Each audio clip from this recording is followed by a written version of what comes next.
Think about the most powerful person you know. Your boss, a president, a general, someone who gives orders and other people follow them. Now ask yourself this, how did they get there? Maybe they had money, maybe they had connections, maybe they went to the right schools, said the right things, shook the right hands. Leadership today is a game with 1,000 invisible rules. But 300,000 years ago, none of that existed. No money, no titles, no elections, no campaigns, just a group of humans standing in the wild, trying to survive, and somehow deciding, without a single word being written down, who was going to lead them. And here is the part that will genuinely shock you. The way ancient humans chose their leaders was nothing like what we do today, and scientists who have studied it say our modern system might actually be the one that got it wrong. The first thing most people assume is simple. The biggest, strongest, most physically dominant man became the leader, the one who could fight the best, the one who could kill the most, the alpha. That assumption is almost completely wrong. Anthropologist Christopher Boehm spent decades studying hunter-gatherer societies across the world. Groups in Africa, South America, Australia, the Arctic, societies still living the closest thing to the original ancient human way of life. And what he found destroyed the alpha male theory entirely. In nearly every group he studied, the community had a deeply built-in system for dealing with anyone who tried to dominate through physical force. They called it leveling. If one person started acting too powerful, too aggressive, too controlling, the rest of the group would unite against them, ridicule them, exclude them, in extreme cases, exile them entirely. Ancient human groups were not looking for the most powerful man. They were actively trying to prevent any one person from having too much power. Because in a small group of 20 or 30 people surviving in the wild, a tyrant was not just uncomfortable, a tyrant was dangerous. A bad leader could get everyone killed. So if the strongest man was not the leader, then who was? Picture this. Your group has been walking for 3 days. The river you always drink from has dried up. Children are getting weak. The animals you normally hunt have disappeared. Everyone is scared. In that moment, who do you listen to? Not the man with the biggest muscles. You listen to the old woman who has seen this before. The man who knows where the secondary water source is. 2 days east, hidden behind a rock formation most people have never noticed. The person whose knowledge has kept the group alive before and might keep them alive again. Researcher Kim Sterelny, studying ancient human social structures, found that knowledge was the original currency of leadership. Not muscles, not aggression, knowledge of the land, knowledge of animals, knowledge of plants, weather patterns, seasonal changes, healing methods.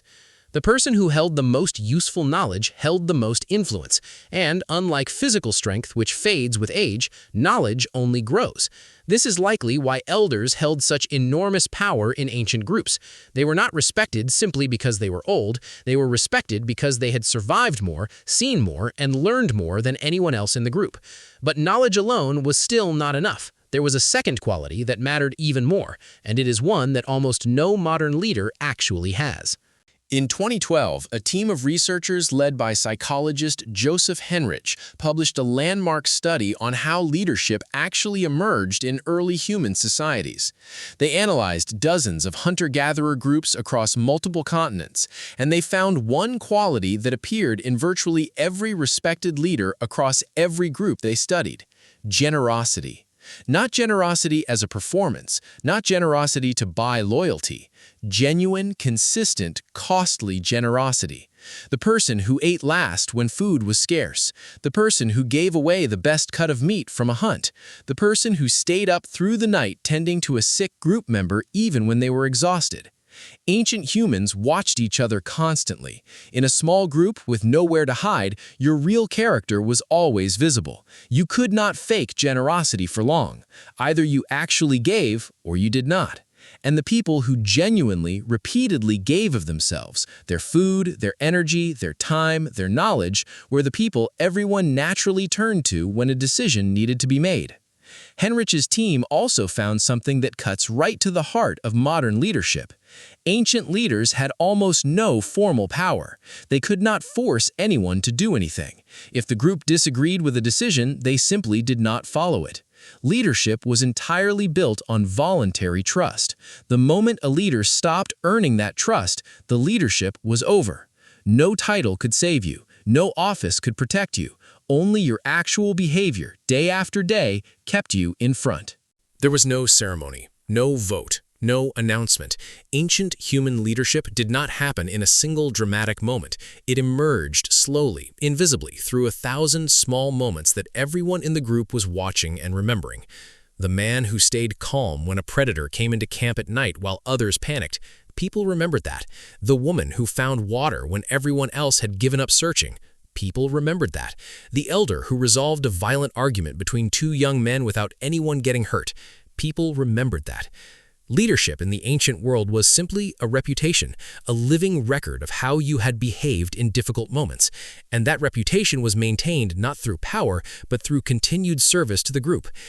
Evolutionary anthropologist Mark Van Vugt has argued that our modern brains are still running this ancient software. We instinctively distrust leaders who seem selfish. We feel deeply uncomfortable when someone in power takes more than their share. We respond with loyalty and genuine respect to leaders who sacrifice for the group, almost automatically, as if something in us recognizes it from a long time ago. Because something in us does. That instinct is 300,000 years old. Think about the leaders you have respected most in your own life. Not the most powerful ones, not the richest ones, the ones you actually trusted, the ones you would have genuinely followed into a difficult situation. Almost certainly, they shared something. They knew what they were doing. They were calm under pressure, and they seemed to genuinely care about the people around them more than they cared about their own position. That is not a coincidence.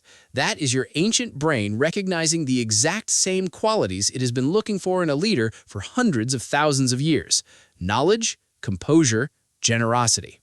And think about the leaders you have despised, the ones who took credit for others' work, the ones who panicked in a crisis, the ones who treated their position as something that existed to serve themselves. Your deep discomfort with that behavior is also ancient. It is the same leveling instinct that Bohm documented in every hunter-gatherer group on the planet. The instinct that says, this person is dangerous to the group. This person needs to be stopped.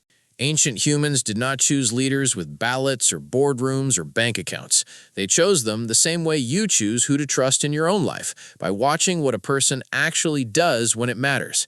For 300,000 years, leadership was earned one difficult moment at a time. It could not be bought. It could not be inherited. It could not be faked for long in a group that watched each other every single day. The leader was simply the person the group trusted most, and the moment that trust was broken, the leadership was gone. We built governments and corporations and systems that were supposed to improve on that, and maybe in some ways they did. But every time you look at a powerful person and feel that quiet, instinctive distrust, that feeling did not come from nowhere. It came from 300,000 years of your ancestors watching very carefully who was truly worthy of being followed, and passing that judgment down to you. Think about the best leader you have ever personally seen in your real life. Not famous, not powerful, just someone who made people around them better. Drop their story in the comments. I want to read every single one. And if you want to know what ancient humans did when a leader made a catastrophic mistake, that story is coming next week on Ancient Mind. Subscribe so you do not miss it.